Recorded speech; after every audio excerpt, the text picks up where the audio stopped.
Hey everybody, this is Commander Bacon, and today we're going to talk about two more knots. We're going to talk about the Bowline or Bowline and also the Sheepshank knot, so stay tuned.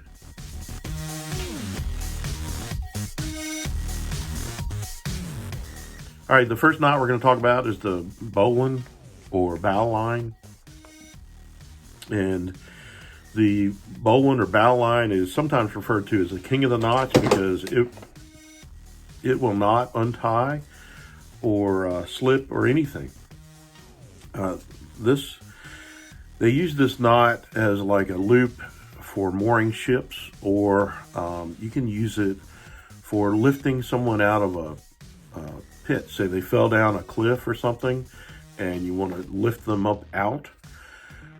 This knot, you can adjust it to the point where it goes underneath their armpits and up in front of them, and you can lower it down to them, and they can put it around their body, and it won't cinch up.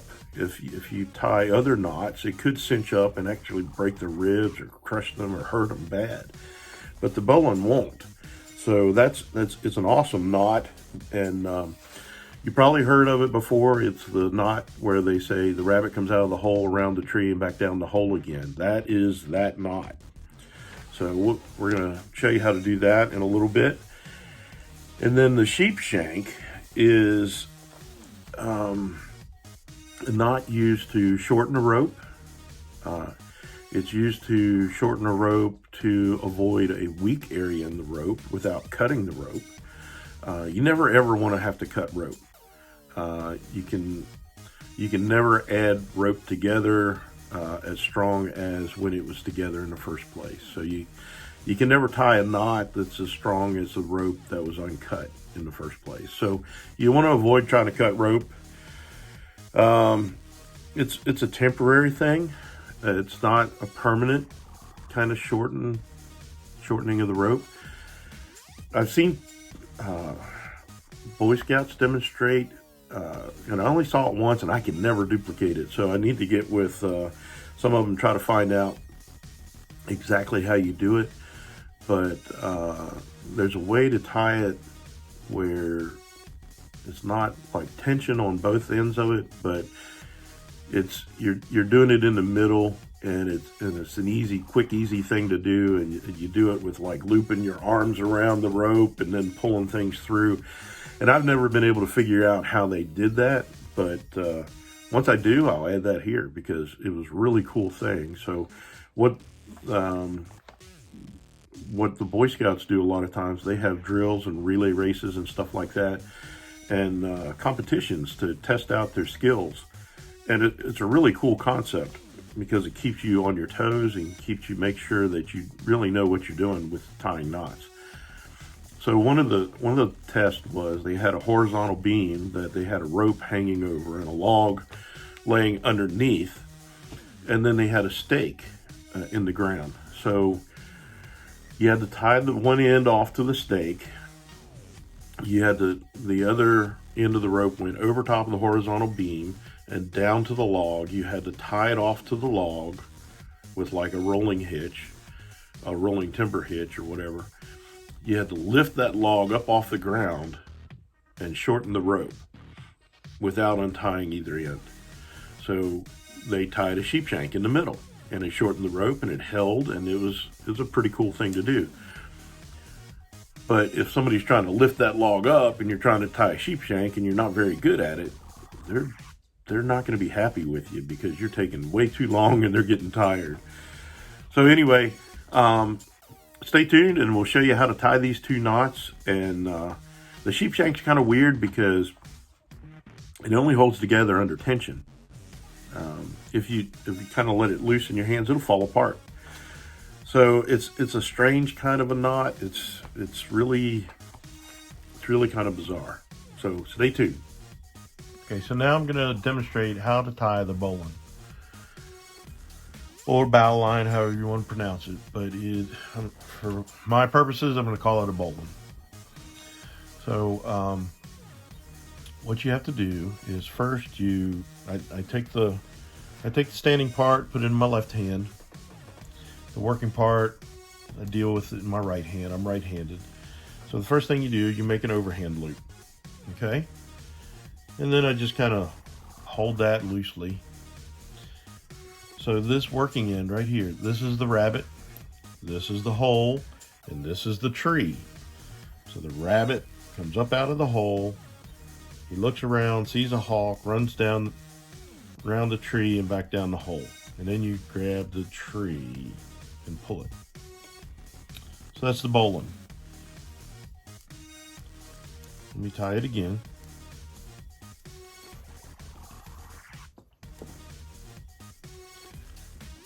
Do an overhand loop. Rabbit comes out of the hole, around the tree, back down the hole. You grab a hold of the rabbit and like this trail that he left behind, and you pull on the tree. There you go. Fairly easy knot to tie. It does take practice.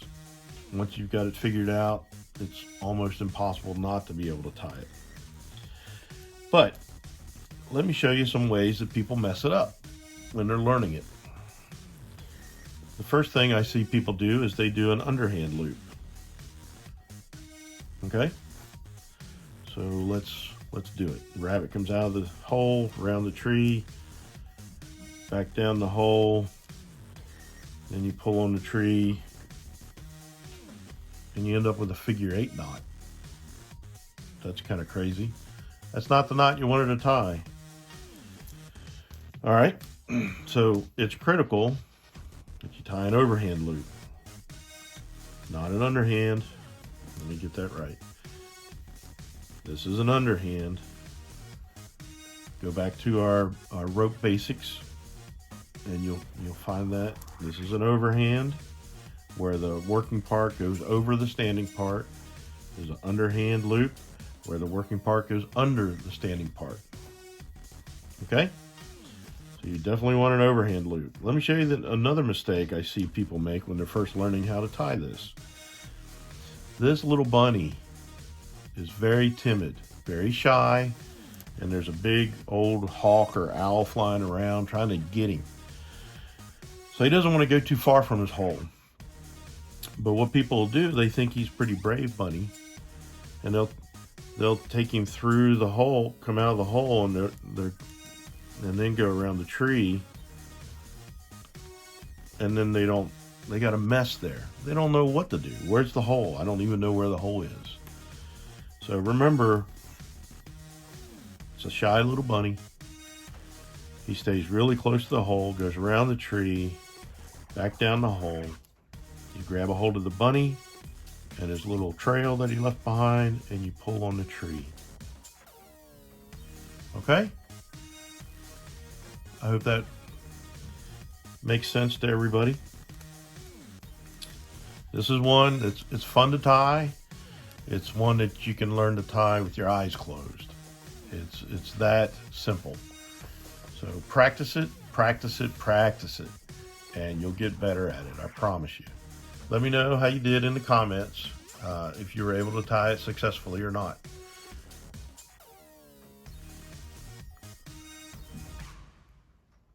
Okay, now I'm going to show you how to tie the sheepshank. Sheepshank, not a fun knot to tie, unless you know how to do it.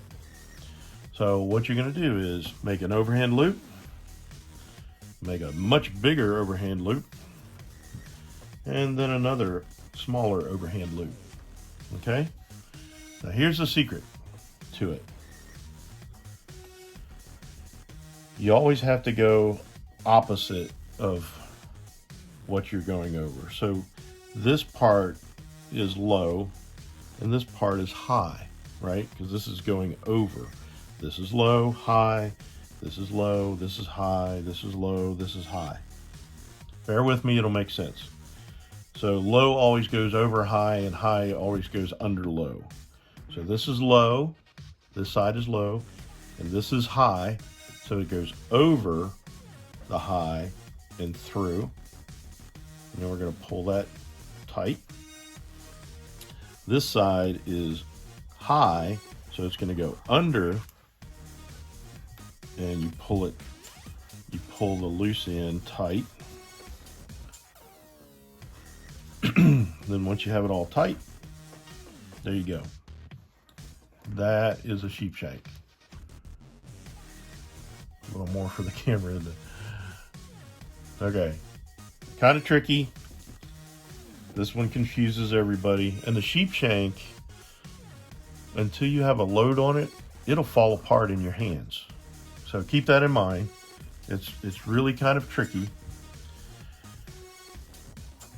But so it might be easier to keep these outer loops as small as possible and the inner loop as big as possible. Again, it's overhand loops. Okay? They're all in the picture. This one's low. I'm going to go over top and through. This one's high. I'm going to go underneath and through. And typically I just stick my fingers in there and then pull, and there's a Sheepshank.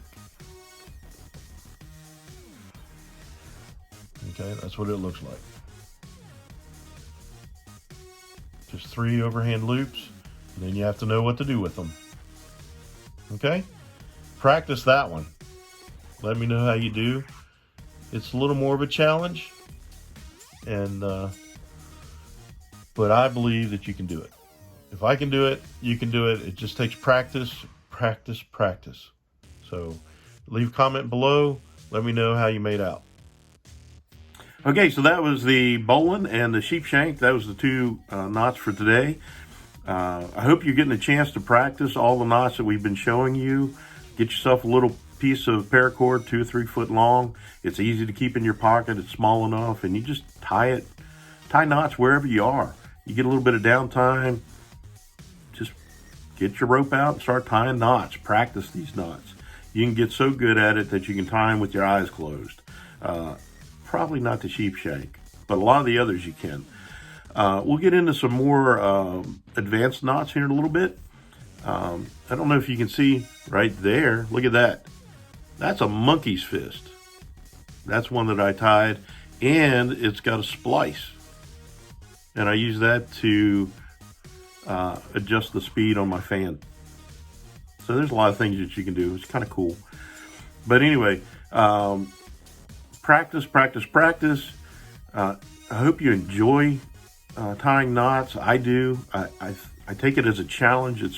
It's really like, to me, it's a black and white thing. You tie the knot right, it's going to work every time. So keep working on it. Keep practicing. Hit that like and subscribe button. This is Commander Bacon signing off.